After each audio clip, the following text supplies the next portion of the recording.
O sequestro em massa na escola de Basilan, nas Filipinas. 1996. Na manhã abafada de 4 de março de 1996, o vilarejo de Tumarubon, na ilha de Basilan, sul das Filipinas, acordou com o rugido repentino de motores e os primeiros disparos. Era uma região pobre, cercada por florestas densas, com comunidades de maioria muçulmana e longamente ignorada pelo governo central. A escola Claret, localizada na área, funcionava como ponto de esperança para dezenas de crianças que ali aprendiam sob o olhar dedicado de padres, freiras e professores locais. Sem aviso, cerca de 200 combatentes fortemente armados do grupo Abu Sayyaf irromperam pela vila, trajando roupas camufladas e empunhando metralhadoras, fuzis e katanas, cercaram o colégio e outras construções vizinhas. Em questão de minutos, transformaram a rotina em caos. Crianças foram arrancadas das salas de aula, professores amarrados e famílias inteiras encurraladas. Ao final da invasão, mais de 300 civis foram sequestrados, incluindo 50 crianças, professores, missionários cristãos e trabalhadores locais. O grupo também capturou o influente Padre Cirilo na Corda,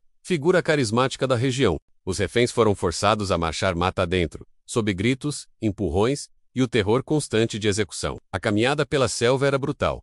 Muitos estavam descalços, sem água, comida ou descanso. Alguns carregavam crianças pequenas nos braços. A selva fechada os engoliu por dias, e ali dentro, o medo se tornou permanente. Instalados em acampamentos improvisados na mata, os sequestradores impuseram um regime de terror. Os reféns eram mantidos sob vigilância contínua, frequentemente ameaçados, e tinham seus movimentos controlados. A comida era escassa. Dormiam no chão úmido, cercados por mosquitos e serpentes. Doenças começaram a surgir entre os mais frágeis. Em muitos momentos, os sequestradores usaram as crianças e mulheres como escudos humanos contra possíveis ofensivas militares. As exigências do grupo foram claras e brutais: resgate em dinheiro, libertação de prisioneiros e garantias políticas. As negociações eram incertas, interrompidas por falas contraditórias e ameaças de execução. Os sequestradores chegaram a gravar vídeos ameaçadores e enviar bilhetes com pedidos específicos, gerando pânico nacional. Em meio à inércia inicial do governo, as Forças Armadas foram forçadas a agir. Tropas especiais e helicópteros começaram a sobrevoar Basilan, mas o terreno irregular, a densa floresta e o apoio local que o Abu Sayyaf possuía, tornavam cada incursão arriscada e ineficaz. A cada tentativa de resgate, o grupo se deslocava mais fundo na mata, levando os reféns consigo. Nas semanas que se seguiram, os sequestradores executaram pelo menos 20 reféns, entre eles professores e civis considerados inúteis para os interesses do grupo. Os corpos eram deixados como recado, mutilados, amarrados às árvores ou jogados nos rios. Era uma demonstração de poder e aviso para que o governo cedesse. Com o passar dos dias, pequenos grupos de reféns começaram a ser soltos após pagamentos feitos por parentes ou organizações religiosas. Outros conseguiram escapar em meio à confusão dos confrontos. Porém, o núcleo principal, incluindo o Padre Cirilo e diversas crianças, permanecia sob custódia do grupo. Em junho de 1996, uma operação militar de grande escala foi desencadeada. Tropas cercaram o acampamento identificado como o principal refúgio dos sequestradores. O tiroteio foi intenso, com explosões e combates corpo a corpo na floresta. Em meio à ofensiva, alguns reféns fugiram, incluindo o próprio Padre Cirilo, que mesmo ferido, percorreu quilômetros para alertar sobre a localização dos demais. A operação final resultou em dezenas de insurgentes mortos e a libertação dos últimos reféns sobreviventes. Muitos estavam desidratados, com infecções, ferimentos e em estado de choque. A vila de Tumarubon,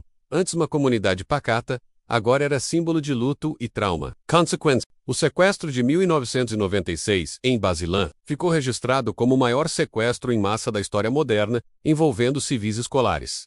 Dezenas de vidas foram perdidas, centenas traumatizadas. As autoridades filipinas passaram a tratar o Abu Sayyaf como uma organização terrorista formal. A opinião pública exigiu uma resposta mais firme contra o extremismo no país. Muitos dos líderes do Abu Sayyaf envolvidos nesse sequestro permaneceram foragidos por anos. Alguns morreram em confrontos posteriores. Outros foram capturados e condenados nos anos 2000. A tragédia expôs a fragilidade do Estado em regiões remotas e marcou o início de uma nova era de combate ao terrorismo nas Filipinas. Erees, o emo cronológico. Data evento 4 de março de 1996. Invasão da vila de Tumarubon e sequestro de mais de 300 civis. 5 a 10 de março. Marcha forçada pela selva. Reféns instalados em acampamentos na Floresta Março.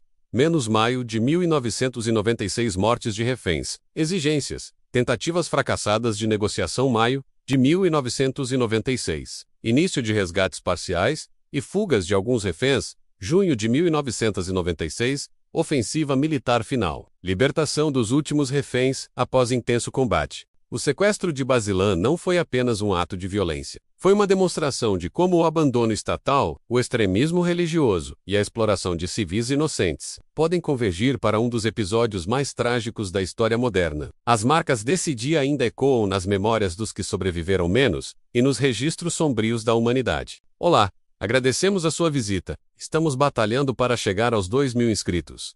Por favor, nos ajude.